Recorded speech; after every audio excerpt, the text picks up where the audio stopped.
Local programming on KRWG Public Media made possible in part by viewers like you. Thank you.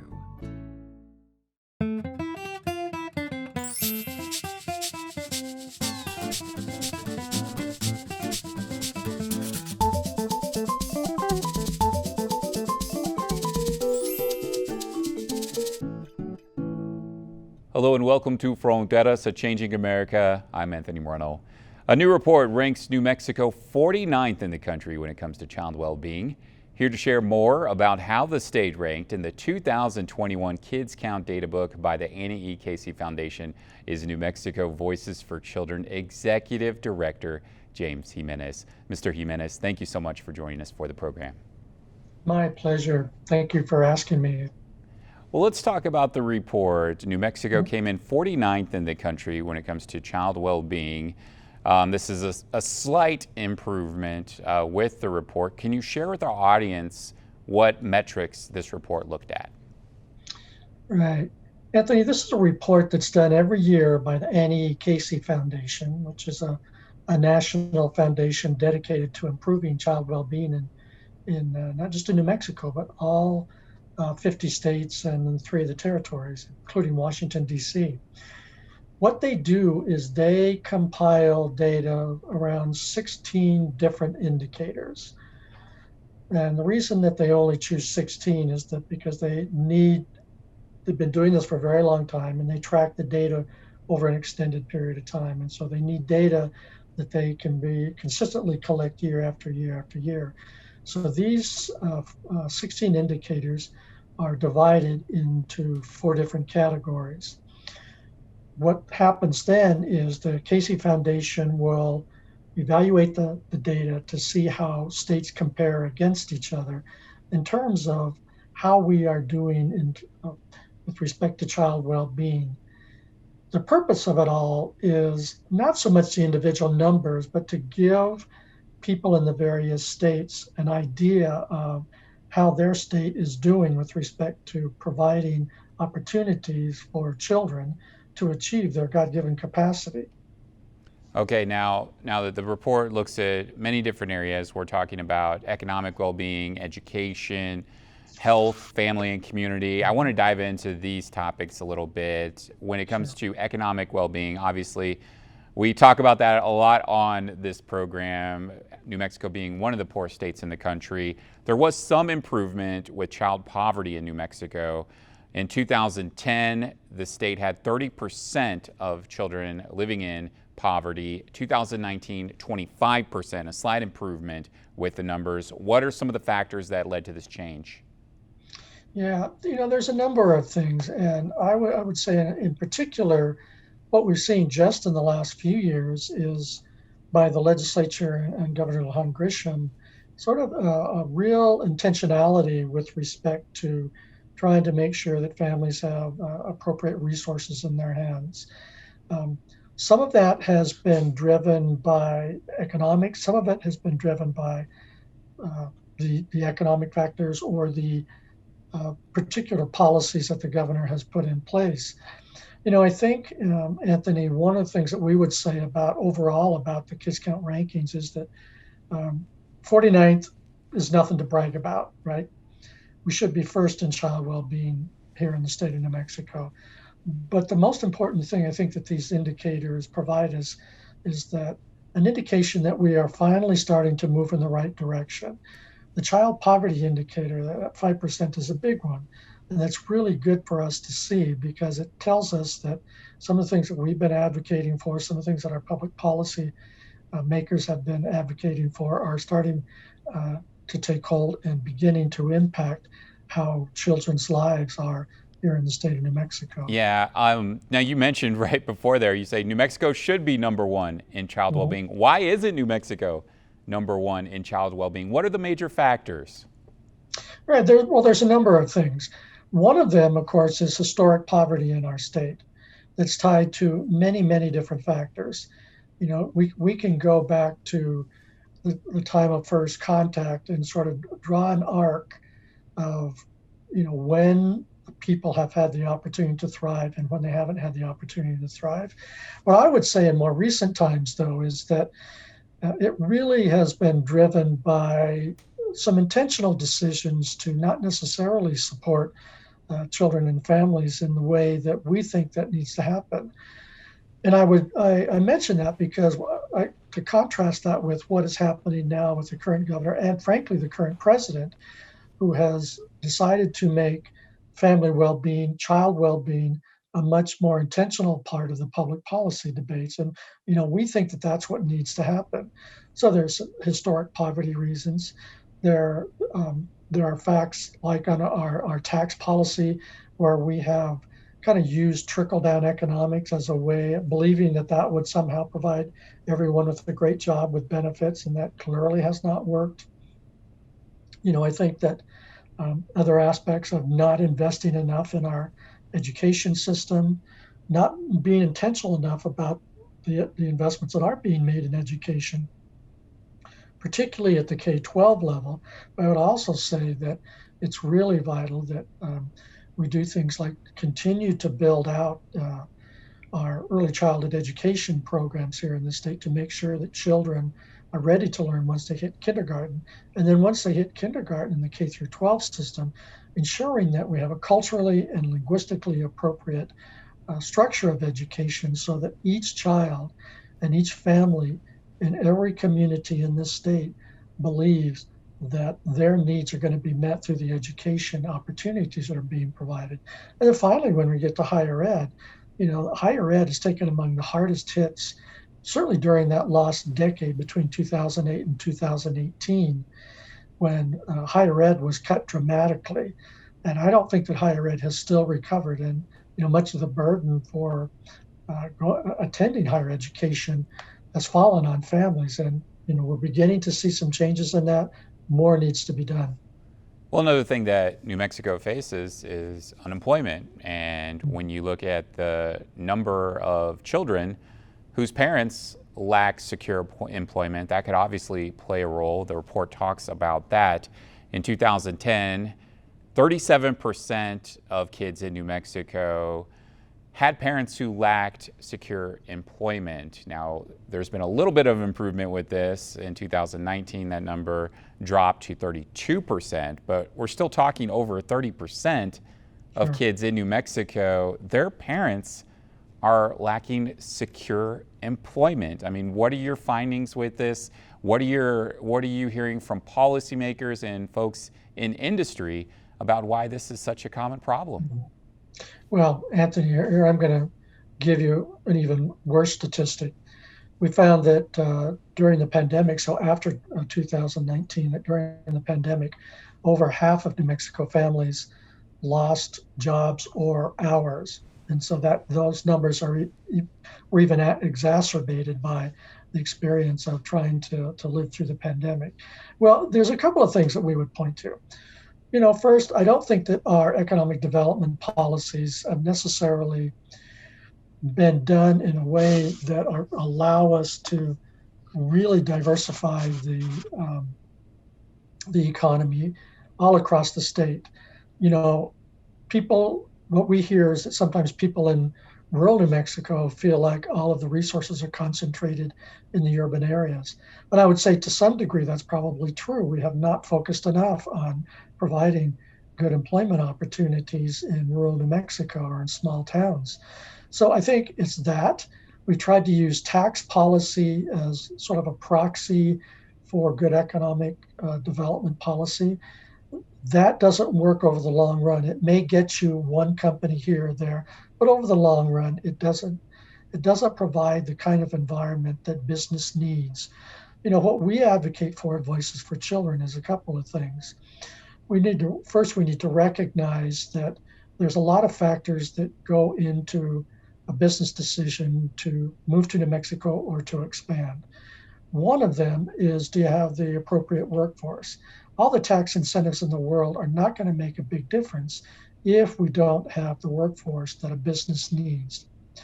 The second thing what is it about the tax incentives that you think need to be addressed? I mean, obviously, this is something that happens all across the country. States pour out money to many different types of industry to try to get them to relocate.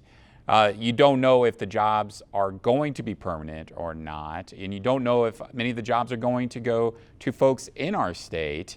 I mean, what are your issues with the way this is being handled? How can this be better addressed to make sure we have a workforce that is educated, that is qualified, that is attractive to companies, so that they can invest in a sustainable way in New Mexico, and we can have those jobs stay here instead of just be temporary?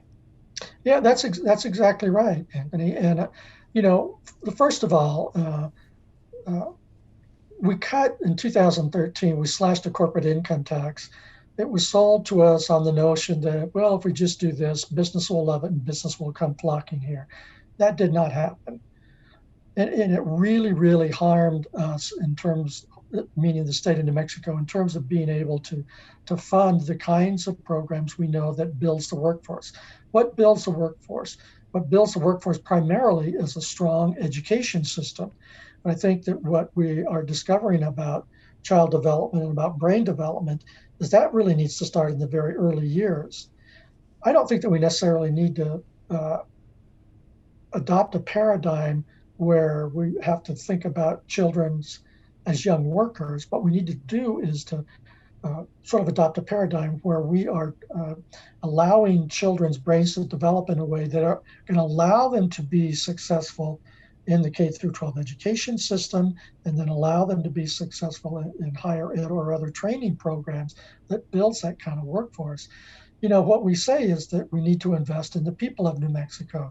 That's really the most important asset.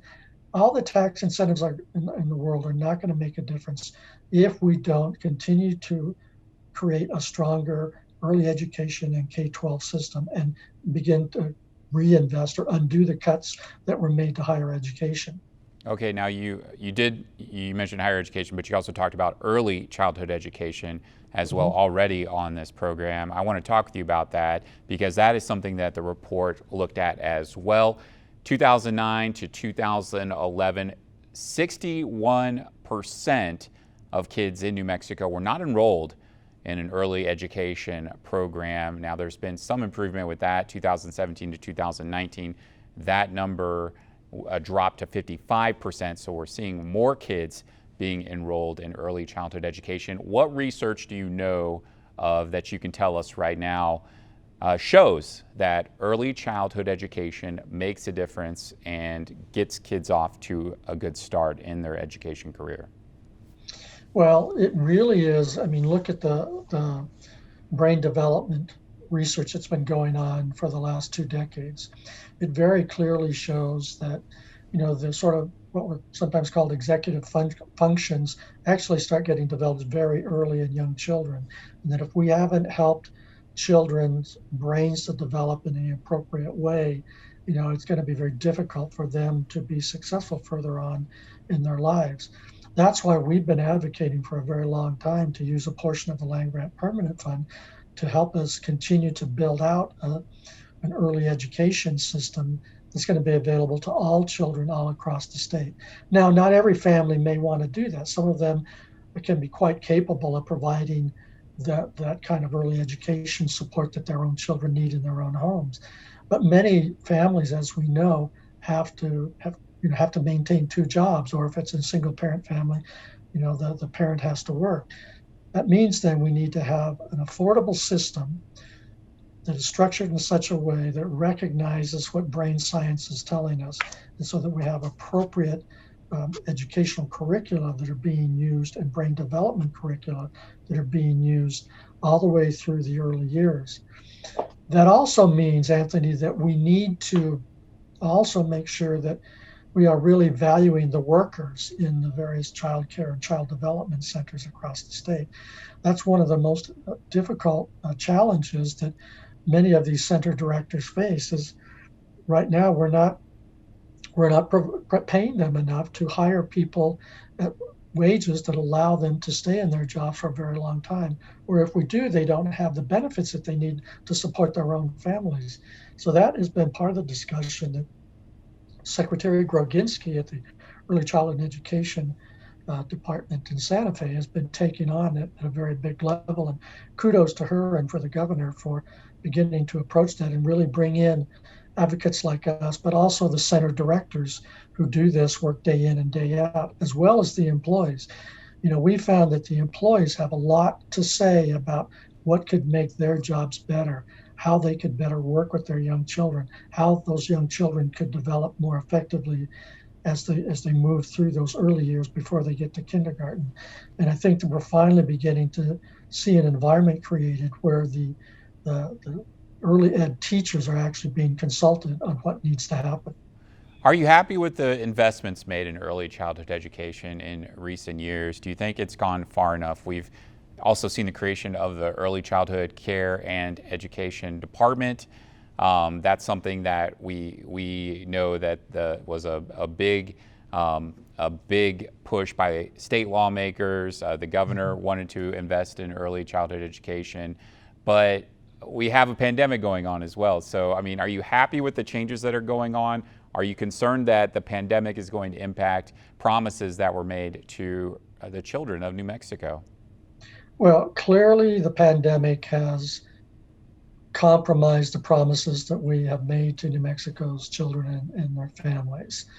There's no doubt about that. I mean, so many centers have closed over the last couple of years that, it's really, really a difficult time to be in the child care business these days. Having said that, you asked, are we pleased? Well, I think we are pleased to the extent that we have changed the conversation from whether or not we should be investing in early childhood and education programs to where's the money going to come from to do that, which is a much better place for us to be. I think people have accepted that investing in early childhood development is critical for success across so many metrics, whether it's health, whether it's education, whether it's job opportunities, and so on. So, yes, we're pleased that we have changed the dialogue. We've changed the nature of the discussion. Are we pleased with the size of the system that we have? No, not at all. It needs to be much more available at a price that New Mexicans can afford. And that's really one of the biggest inhibitors right now. Providing high quality education costs money. I think everyone recognizes that. So the question is, where's the money going to come from, particularly in a state like ours that has relatively modest incomes all across the state? I think it's important that state and even localities, cities and counties step up and help provide funding for our early childhood education system to make it affordable for families. Do you think that the state of New Mexico and the federal government is on the same page when it comes to early childhood education and care? Well, I think we're beginning to be on the same page. Clearly not during the term of the previous president, but I think President Biden has shown, I think, some real interest in understanding and being willing to make changes that really help support families. So on a related issue is this whole notion of the child tax credit. That in and of itself, we can't necessarily call an early childhood education credit, but it is a recognition that it is expensive to provide quality programs, quality services, and the extent to which we can help families afford sometimes better food. Sometimes it's as basic as that. Sometimes it's better housing. Sometimes it is higher quality of early education. Sometimes it's special programs. The child tax credit is one of those that families can decide how to use best to support their own children. And so I'm really excited about what the potential for that is. We had Child Tax Credit Day on Monday, and there's a lot of discussion all across the media about that. But what happens is that I think what needs to happen is that needs to be made permanent so that we can really truly start investing in families in the way I think that we need to, both at the federal level and at the state level. And we've made some changes at the state level too along those same lines. One of the good signs with this report was dealing with children's health. There were more kids covered with health insurance in New Mexico. In 2010, 11% of children were covered, according to this report. In 2019, that fell to 6%. I'm sorry, 11% without health insurance, 6% now with health insurance. That's from 2019. So there's been some improvement. We have more kids being covered with health insurance. But one issue that seems to be kind of concerning is that we are having more low birth weight babies being born in New Mexico. 2019, 9.3% were low birth weight, and that's compared to 2010 when you have about 8.7%. What do you think the data is showing here when it comes to this issue? Well, a number of factors. You talked about two things. One, it was healthcare insurance, and the other then is kind of a public health metric. Access to health insurance is vital for making sure that mothers, expectant mothers, young women planning to be mothers, have access to healthcare insurance. But insurance doesn't do a lot of good if you don't have enough providers in the state. And I think that's one of the things that New Mexico continues to lack is kind of a robust public health system that ensures that there are enough providers all across the state, particularly in many of the rural counties. It is less of an issue in the major metro areas of Las Cruces and the Albuquerque metro area and Santa Fe. But in terms of the lack of a provider network, it's really dire in many places in the state, and many families some often have to drive a long ways to even get to a provider. I think that the state can do a couple of things to address that.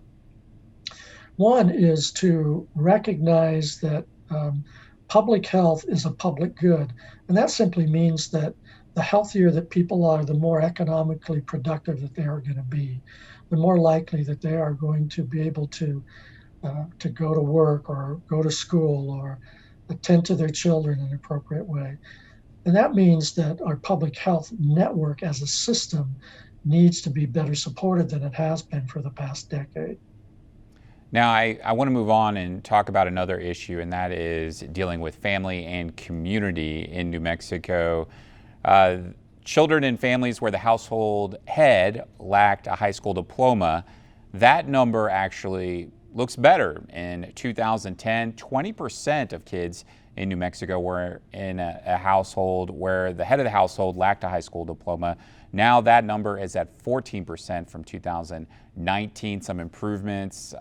What are your thoughts on how this has improved and why? Yeah, I think many of these metrics have multiple reasons for why they might be changing.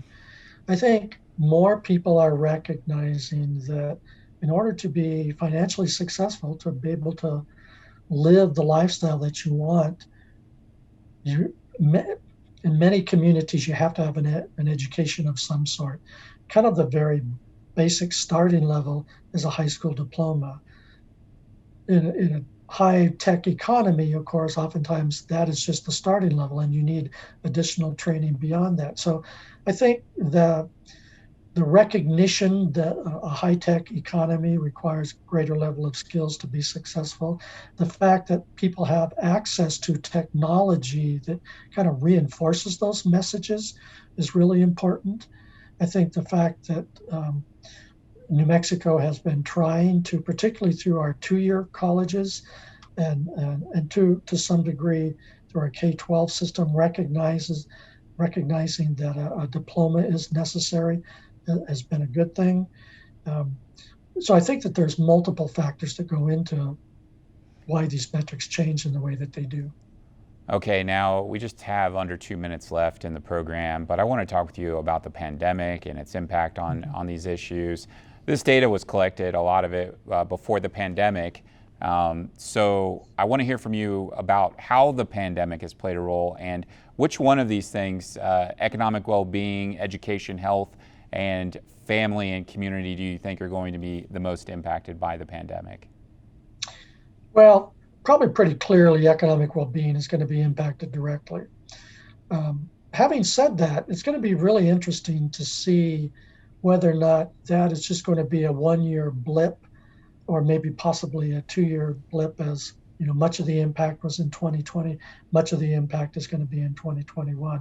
We're beginning to come out of that, right? I mean, we've seen that as job opportunities continue to be created and as people can go back to work.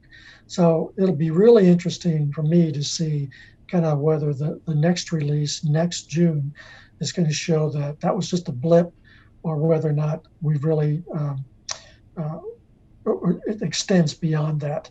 I do have to give kudos to our state legislature and to the governor for recognizing and getting out dollars into the hands of working families all across the state to help support them. So while some of the metrics may get a little bit worse, it's not clear to me that all of them are going to get worse simply because of the pandemic. Okay, Mr. Jimenez, I want to thank you so much for joining us for the program. Unfortunately, we are out of time. My pleasure. Thank you, Anthony. James Jimenez is Executive Director of New Mexico Voices for Children. The new report on the Kids Count data book from the Annie Casey Foundation is out now. As I mentioned, New Mexico ranks 49th in the country when it comes to child well-being. You can find a link to the report at our website, krwg.org. Thank you so much for joining us for the program. I'm Anthony Murnau.